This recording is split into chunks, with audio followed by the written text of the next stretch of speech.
Buenas noches, amados hermanos. Bueno, yo aquí pensando en el estudio, pensando en mis hermanos y pensando en que ahora que he estado leyendo estos libros, ¿sí? Esta semana el espiritismo en su asiento y los extremos se tocan. Estamos en unas partes muy parecidas del estudio, ¿sí? No iguales, pero sí parecidas, porque aquí en los extremos se tocan, pues el maestro está hablando de todo lo que ha ocurrido en la vida de los israelitas y aquí ocurrió en el espiritismo en su asiento, o todo lo que es del juicio de mayoría, ¿sí? Y todo se refiere como se refiere a Jesús, a Isaías, a todo lo que es la vida, lo que han hecho los misioneros en cada existencia, ¿cierto? Entonces es muy parecido el libro, los dos libros es muy parecido el estudio, pero realmente valga la pena decir que yo no lo hice como como a propósito, ¿no? Sino que pues junté los dos libros y mire, hasta ahora me doy cuenta de que estamos, porque yo dije, uy, ¿será que me equivoqué? Y entonces estamos mirando, no, hermanos, no me equivoqué. Está, los dos libros estamos estudiando las cosas muy parecidas como por los mismos tiempos. Entonces, ahora en estos momentos vamos a hablar sobre los extremos se tocan. Y aquí mmm, también se habla, ¿sí? Ay carambas,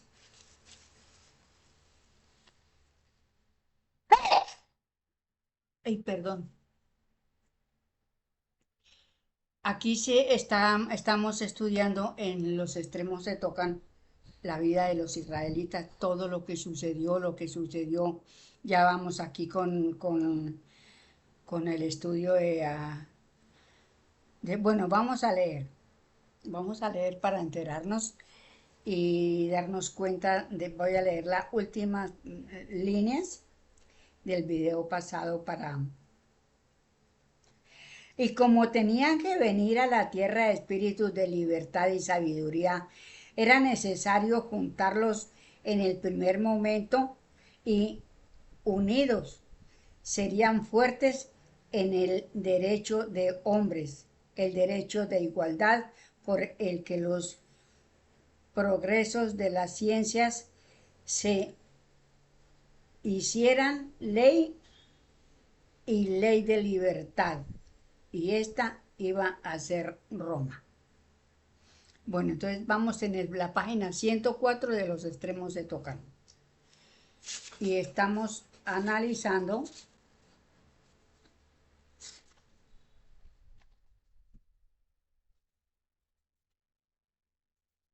Ah, caray.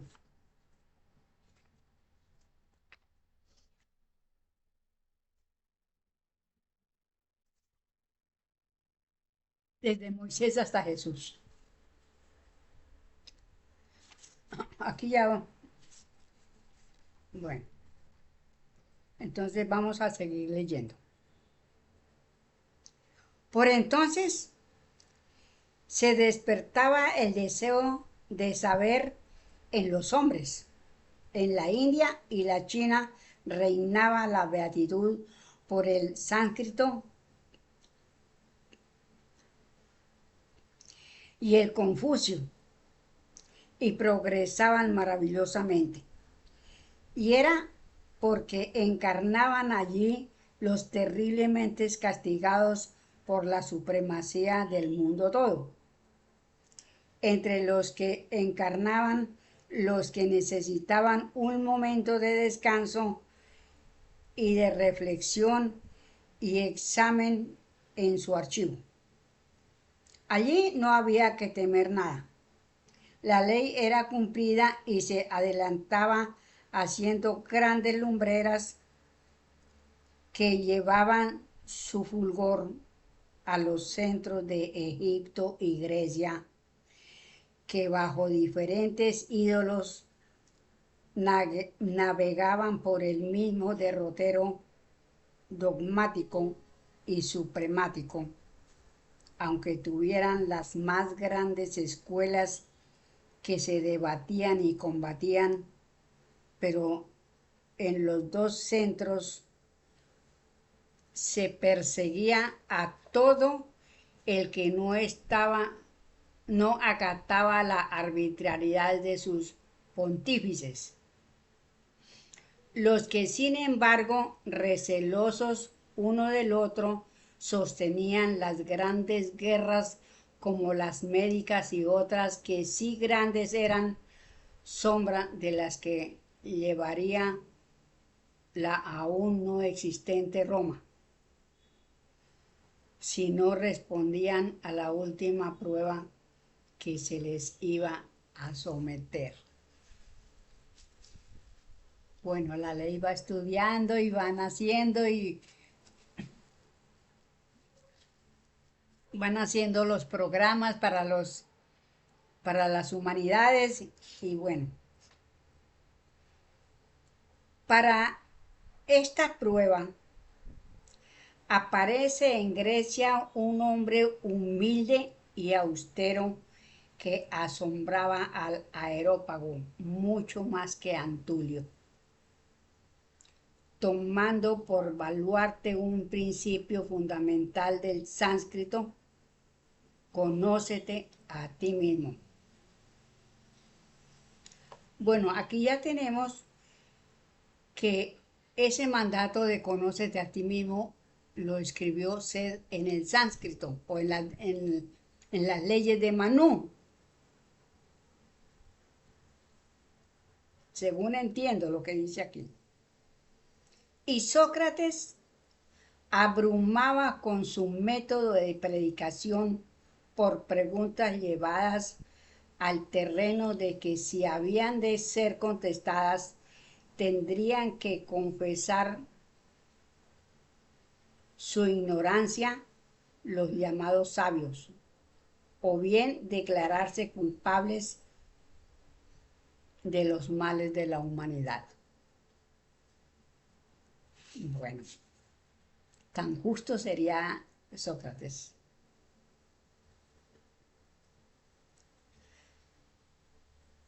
Hablaba Sócrates de la supervivencia del alma y de la eterna vida del espíritu y su acción continuada, como si fuera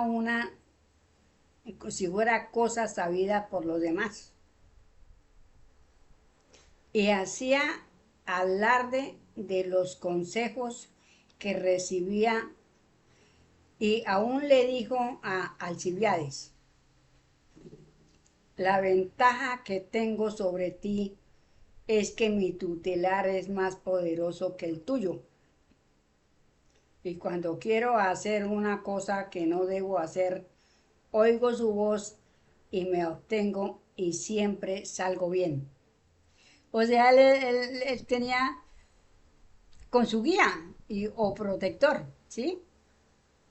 Y él sabía a quién le pedía o a quién le aconsejaba.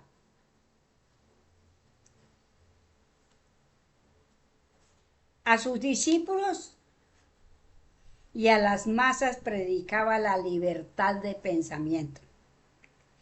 Y esto puso en gran cuidado al Areópago, que ya empezó a intrigar contra Sócrates, temiendo que fuese el sacrificado, pero no era aquel sino el investigador, el legislador, y para dar tiempo de tregua, Sócrates, mientras sus discípulos reproducían en libros sus enseñanzas y las difundían, él salió en una gira por los dominios de Grecia, y en Epiro fue solicitado, aunque viejo, por la princesa de aquel principado o provincia griega, a cuya solicitud no correspondió Sócrates, por cuyo desaire la impúdica mujer lo acusó de inmoral y corruptor de las juventudes y como peligroso para la estabilidad de la república. Bueno,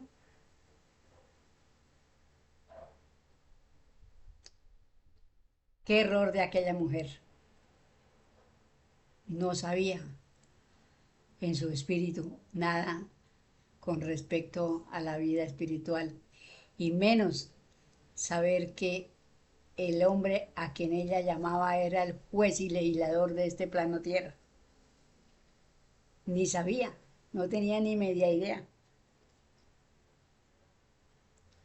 A su defensa salieron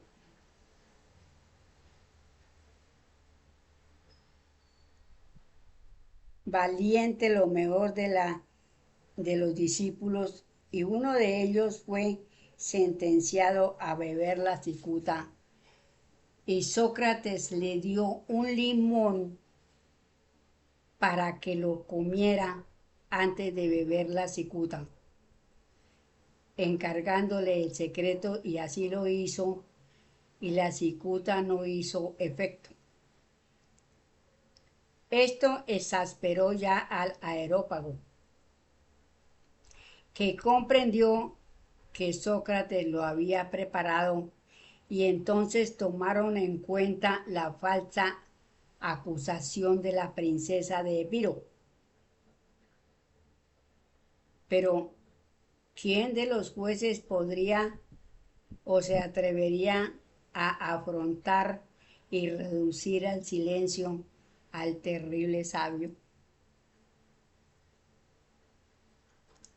En acuerdo único y sin precedente, se reunió un tribunal ampliado por 505 jueces,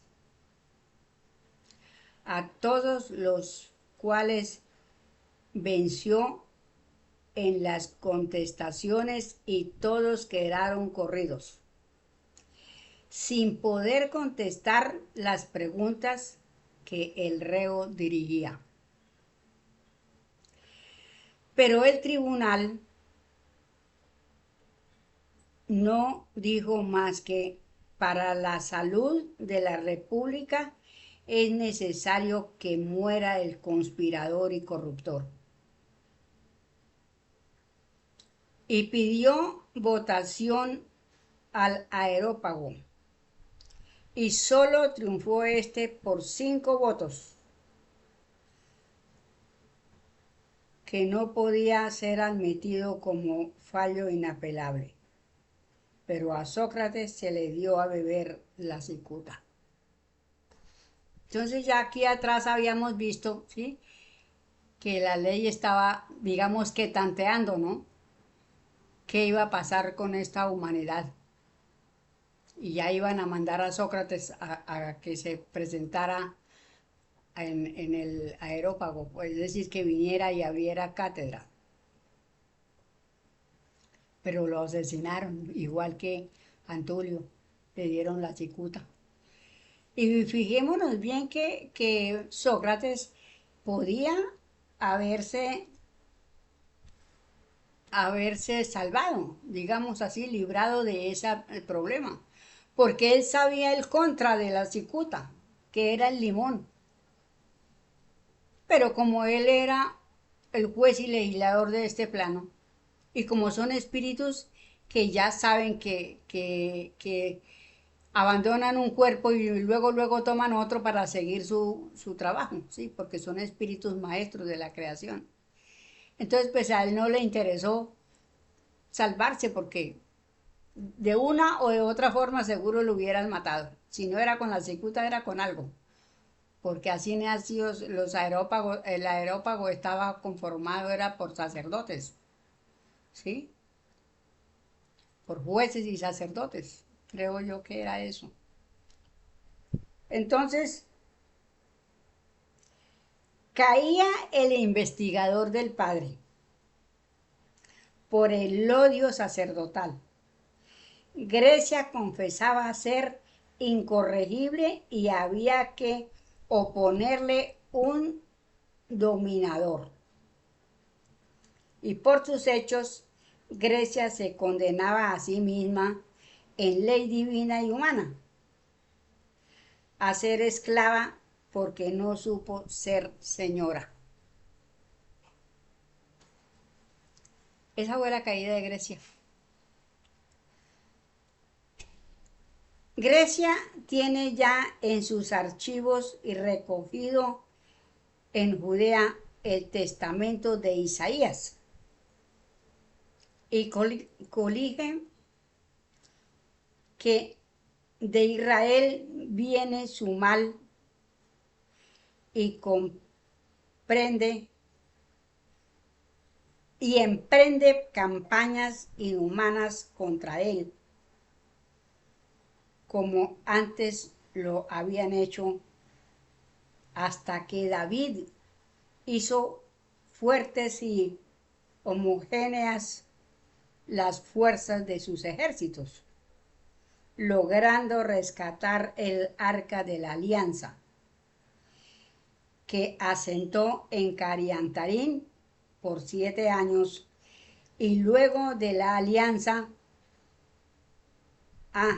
y luego él mismo en persona y con una sola ayuda, aquella arca la llevó y depositó en una de las pirámides de Egipto, donde están los restos del arca y del que lo acompañó, pues lo dejó encerrado para que no violara el secreto. Ese es uno de los trabajos que hizo David. Rescatar el arca, esconderla para que no, es decir, porque como ya andaba el espiritualismo por todos lados, entonces él rescató el arca y la guardó. Y encerró a su compañero, al que le ayudó a llevar el arca, para que no contara. Solo David se quedó con el secreto de dónde estaba el arca y qué había hecho con el que encerró.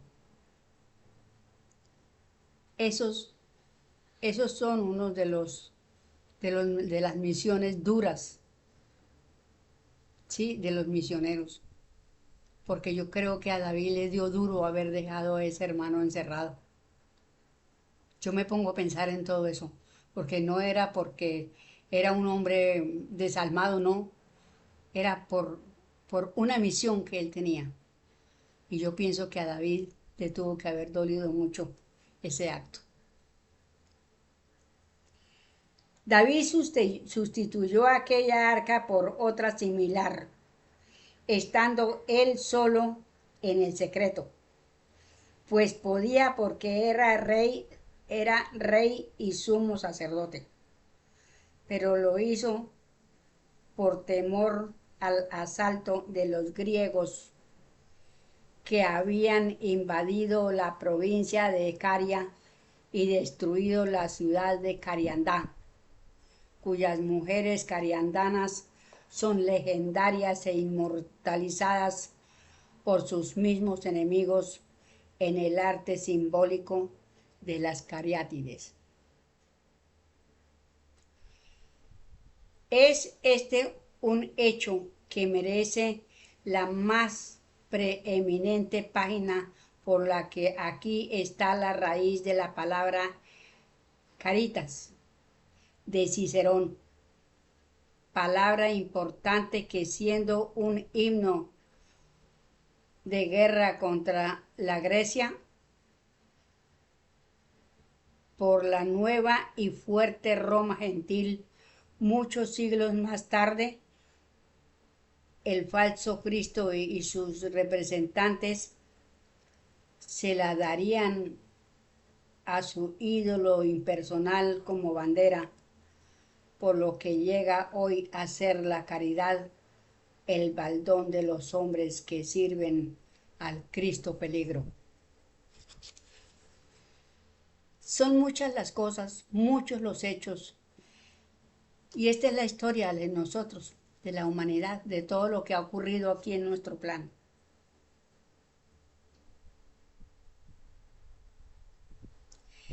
Pero en este libro, índice de una historia ocultada o mistificada a la humanidad, no se puede tratar tan trascendental asunto y en la paz cuando se quite lo que estorba a la verdad, se les dará a los hombres y será presto.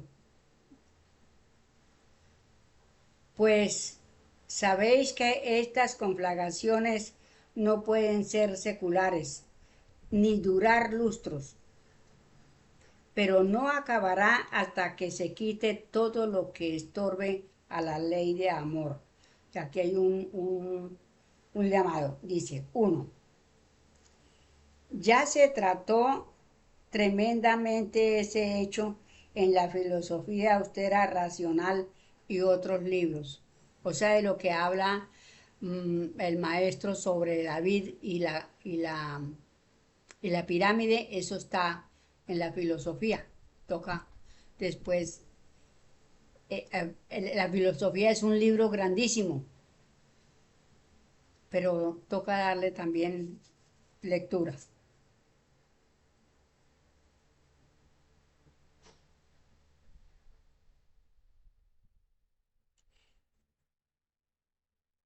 El temor de Grecia después de la muerte de Sócrates, que era mundial en la tierra conocida, a los restos y los sabios que había hecho Sócrates, que minaban el aerópago, no a Grecia, hizo que por las venganzas de la arco,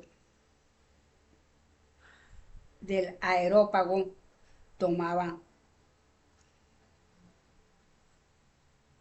emigrasen los griegos rebeldes y otros eran desterrados de la colonia que en la hoy Italia había y que fue la primera que Grecia perdió. Estaba esta colonia sobre una colina de las que hoy cubre Roma, y había otra colonia en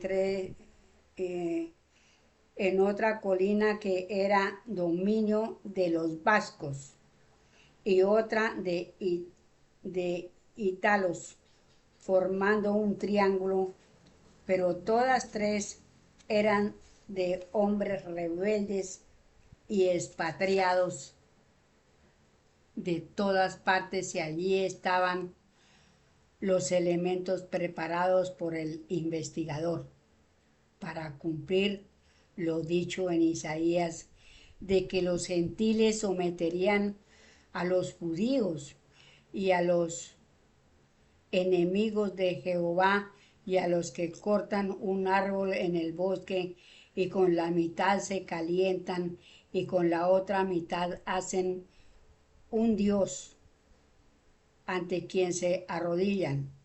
Y Roma surgió y sometió a los judíos y deshizo a la Grecia y y dominó a todo el mundo, durante cuyo tiempo irraigaría la semilla de la libertad que anunciaba Isaías, que predicó Antulio, que sostuvo Sócrates y confirmaron Juan y Jesús, siendo todos ellos sacrificados por los sacerdotes y por los feudos de los sacerdotes. Entonces aquí tenemos, este es un estudio bastante grande, porque aquí ya tenemos estudio para analizar los hechos de las tribus de Leví y Judá, todo lo que le hicieron a Moisés, por lo cual él se retira del pueblo, y tantas otras cosas para venir todo a quedar en lo que hoy conocemos, todo ese sufrimiento tan amargo que tuvieron los maestros de la creación, los maestros, los misioneros. Pero todo por los hechos de los sacerdotes que desde antiguamente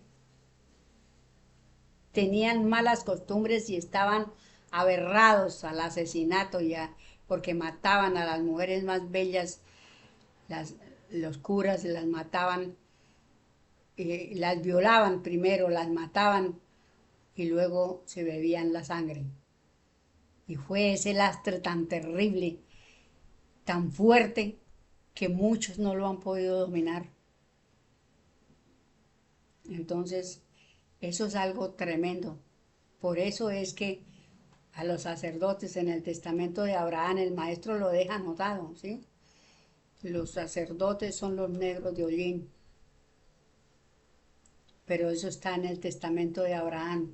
Y viene uno, y mis hijos negros de hollín, ¿qué demonios llamáis? Dice en el testamento de Abraham, ¿sí? Es nuestro padre quien le dice eso a Abraham. ¿Y cómo será de duro eso que ha quedado plasmado en el alma eternamente y no lo han podido sacar de su ser? Eso es algo tremendo, tremendo. Demos gracias a nuestra santa ley de amor, a nuestros guías y protectores, que muchos de nosotros ya somos mayoría. Aquí, donde estamos en este momento, somos mayoría. Aunque se estén yendo hermanos diariamente a otros mundos, somos mayoría, porque por eso se hizo el juicio, porque la mayoría acatamos el trabajo y la ley, ¿sí? Pero es muy duro. La vida del espíritu es supremamente tremenda. Entonces yo hay veces, bueno hermanos, esto le da a uno mucho para pensar porque es que es la acción del espíritu, ¿sí? Y entonces, bueno, eso es algo muy duro. Eso es para estudio, eso es... mm,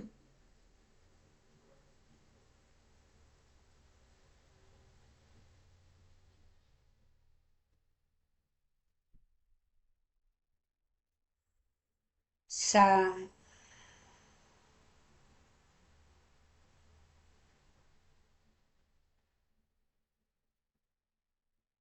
no entiendo cómo dice aquí.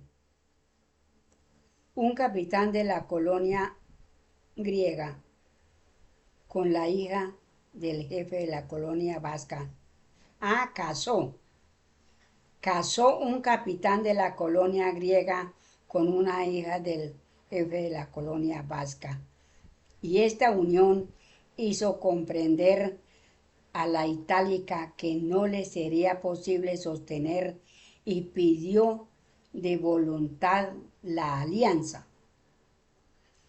Pero era que en las tres colonias habían tomado carne algunos de los investigadores, de los misioneros, preparado ya la terminación de los tres estados que se odiaban entre sí, el egipcio, el judío y el griego. ¿Sí? Entonces, todos estos, el egipcio, el judío y el griego, que se odiaban entre sí, parece ser que todavía el odio lo llevan en sí. No han podido todavía arreglar sus cuentas. Es lo que yo entiendo. Hecha esta unión y llegados a un florecimiento conveniente, empezaron los romanos sus conquistas, asimilándose primero sus alrededores y con la democracia establecida en la colectividad derivada de la democracia, sus conquistas eran efectivas y rápidas y empezó a legislar en sabiduría, procurando tener parte de todos los progresos de los tres grandes centros que decaían por la corrupción de las costumbres y fue llegado el momento más culminante de la historia humana. Tomando carne allí el Espíritu de verdad, rodeado de la mayoría de 29 misioneros que dieron forma al Senado Popular plebiscitario, y el maestro dio grandes leyes y estableció las ferias latinas en las que los señores servían a sus subalternos restos de esclavitud y empieza la igualdad y la fraternidad. Servio Tulio, me parece.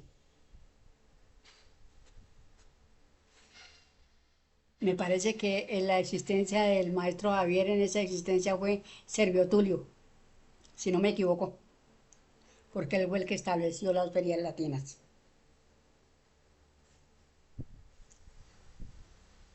La ley es una, fatal e invariable, y la humanidad de la tierra no podía tener otra ley, ni empezar más alto ni más allá, de donde habían cerrado su libro los desterrados traídos en la venida del investigador y las leyes dictadas por el que hizo la Federación de Roma, estableció las ferias latinas, eran las que regían en aquel mundo de donde salieron expulsados nuestros agregados a la tierra para que fueran maestros instructores de un colegio de niños barbudos, traviesos, díscolos y fieros, que ya ellos hay que decirlo y no lo dudéis, en Neptuno se sublevaron a la ley de armonía y no quisieron ser buenos discípulos allí, ni fraternizar con la mayoría por orgullo, por supremáticos, por sabios en la materia, de la que solo quisieron vivir haciéndola su Dios, para ser ellos los dioses. Y la ley, todo amor en su extremo rigor, pone y manda a cada uno en donde sus afecciones reinan, para que por el hastío, por la saciedad, dominen su pasión, que al fin vencerán por su voluntad cuando el desengaño entrará en sus cálculos. Y en esta ocasión de la federalización de esas colonias heterogéneas donde residían los más sabios de aquellos desterrados, se declararon vencidos de la ley, pero vencedores de sí mismos, y empezaban a ser héroes, como siempre sucedía en los más aferrados a un error. Entonces las ferias latinas son, son unas ferias neptunianas, pero el maestro Servio Tulio las trajo y las implantó aquí en la tierra. Entonces los neptunianos tienen mucho que ver con los supremáticos y con todo, porque vea, no quisieron acatar allá por orgullo y por supremacía, no acataron la ley. Y aquí les tocó venir acá y ser duros aquí, les tocó duro porque nosotros los primitivos hemos sido terribles. Entonces, ¿cuánto nos sufrirían estos hermanos? Bueno, amados hermanos, realmente estos estudios son tan lindos y tan bellos que yo quisiera, bueno, ser eternamente, pero realmente me da impresión de que si los hago más largos, mis hermanos se cansan. Entonces, bueno, y yo también, porque pues ustedes ya saben que tengo una afección respiratoria y a veces puedo leer poco más o menos y a veces se me dificulta. Pero aquí estoy dando la lucha, amados hermanos, porque por mí, a mí me interesa todo. Por mí misma, por mis hermanos, por, por estar yo, es decir, atenta a lo que prometí, a lo que me comprometí con la santa ley de amor. Porque tenemos que entregar cuenta es a la justicia divina, no es al vecino de la esquina. Entonces, eso me hace feliz y me hace seguir adelante con nuestra lucha, porque todos estamos luchando lo mismo porque vamos a un mismo punto. Así pensemos diferente, pero vamos a un mismo punto porque estamos estudiando una sola doctrina: espiritismo, luz y verdad. Muchas gracias, amados hermanos. Muchas felicidades.